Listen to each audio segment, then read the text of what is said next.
क्या मुसीबत है यार, कुछ समझ नहीं आ रहा क्या पहन के जाऊं। तंग आ गई हूं मैं नाटक कर करके।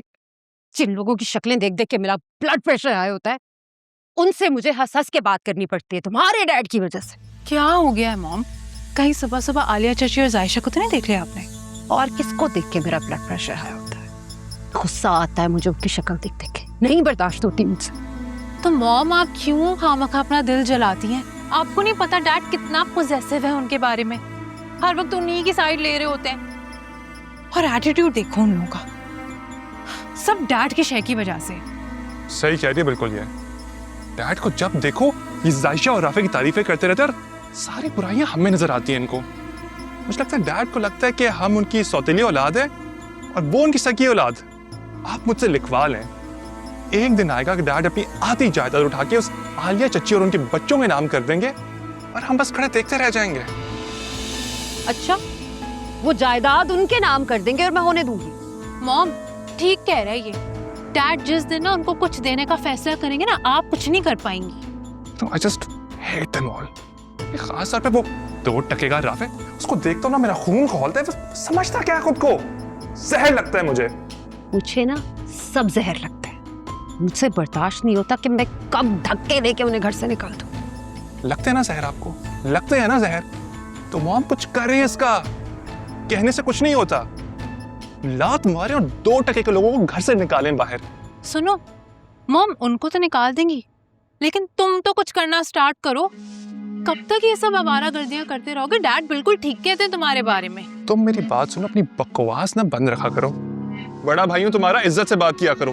बड़े भाइयों सिर्फ उम्र में? वैसे तो कोई बड़े भाइयों वाली हरकतें नहीं है तुम में। इनफ। तुम लोग आपस में लड़ना बंद करोगे?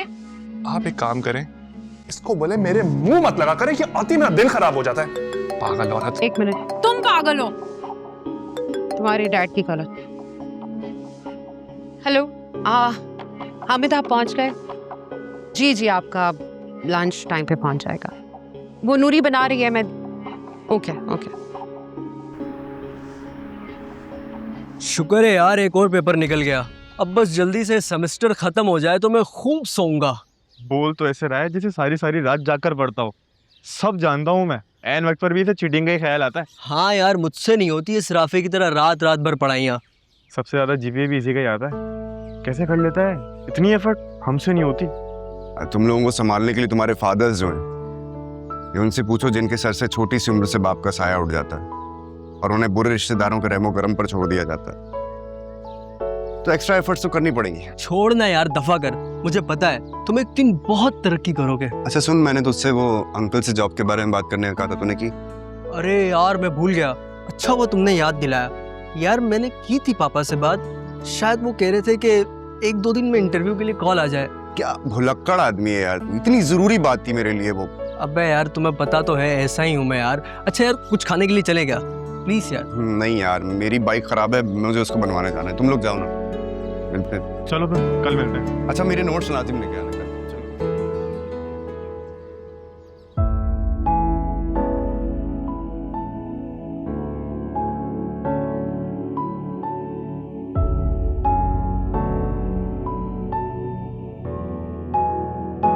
जायशा बेटा जल्दी हाथ चलाओ, काम बहुत है।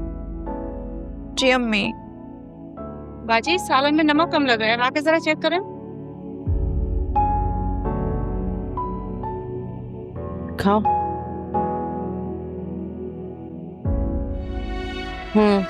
नमक भी कम है और थोड़ी मिर्ची भी।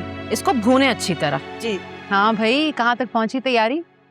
बस चल रही है। आलिया, मैंने जो जो कहा था सब कुछ बनाना है। हामिद ने ऑफिस में लंच पार्टी दी है तो सब कुछ बहुत शानदार होना चाहिए। आप बेफिक्र हैं, जैसा आपने कहा है वैसे ही होगा।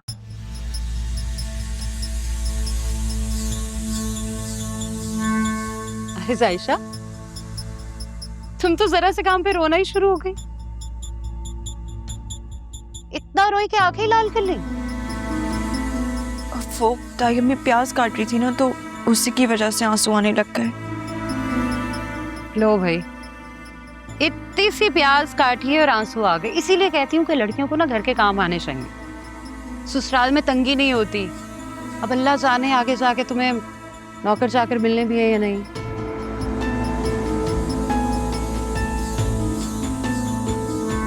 खाना तो मैं बाहर से भी ऑर्डर कर सकती थी, लेकिन सोचा तुम लोग वैसे भी घर पे ही रहते हो सारा दिन फारिग। ऊपर से हामिद हर वक्त कहते रहते हैं कि आलिया की फैमिली बहुत ज़्यादा खुददार है, तो जाहिर है खुददार लोग जो होते हैं उनकी कोशिश होती है कि जिस घर में रहें, जिस घर में खाएं पिएं, उनके किसी काम आ जाएं। तो मैंने सोचा तुम लोग भी यही सोचती होगी कि हामिद भाई और शीरी भाभी हमारा इतना ख्याल रखते हैं, तो हम भी उनका ख्याल रखें। सही सोचा ना मैंने? जी भाभी, ठीक सोचा आप। सायशा, तुम ये काम छोड़ो, मेरी वार्डरोब सेट कर दो। नूरी को ना बिल्कुल भी सेंस नहीं है, ना रंगों की, किसी किस्म की एस्थेटिक सेंस नहीं है। किसी का कुर्ता किसी के ट्राउजर के साथ मिलाया होता, तो प्लीज। अब ताई अम्मी, मैं पहले ये काम कर लूँ अम्मी के साथ, अब उसके बाद ना मैं आपका वार्डरोब भी ठीक कर दूंगी। अब इतने सारे काम में हम ये अकेले कैसे करेंगी?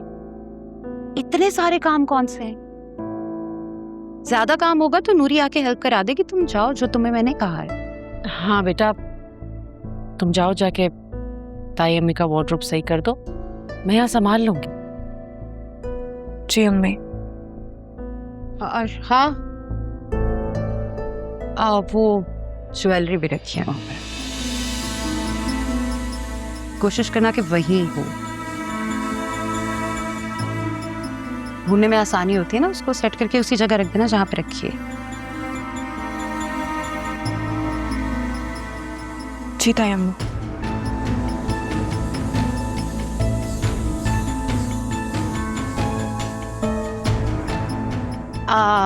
आलिया, तुम्हें पता है ना कि तुम्हारे भाई की इज्जत का सवाल है, दिल से खाना बनाना। जी भाभी।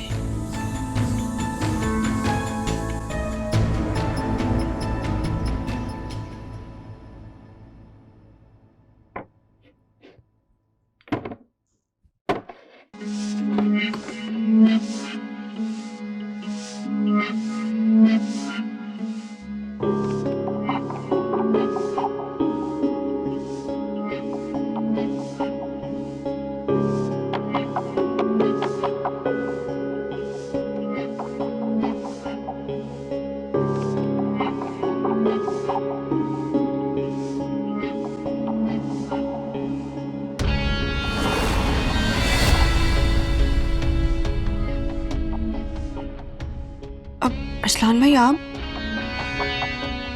यार मैं तुम्हारा भाई शाही थोड़ी हूँ, कजन हूँ तुम्हारा। अपनी कजन को देखा था, उसका हाल पूछने आ गया। अब प्लीज आप दूर रह के बात करें मुझसे। अरे यार, तुम तो ऐसे डर रही हो जैसे किसी भूत को। क्या हो गया तुम्हें? भूत थोड़ी हूँ मैं। देखो मुझे, अरे देखो मुझे, हैंडसम हूँ ना, और मैं जानता हूँ तुम भी मुझे पसंद करती हो, बस मॉम की वजह से घबराती हो। प्लीज।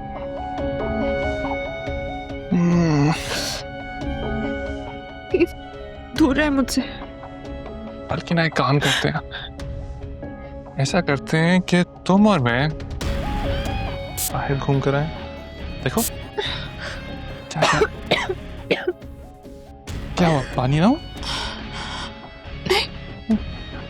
चलो आओ ना घूमने चलते हैं। मैंने कहा ना, प्लीज हटे यहाँ से। देखो सीक्रेट है हमारा, किसी को पता नहीं चलेगा। हटे यहाँ से।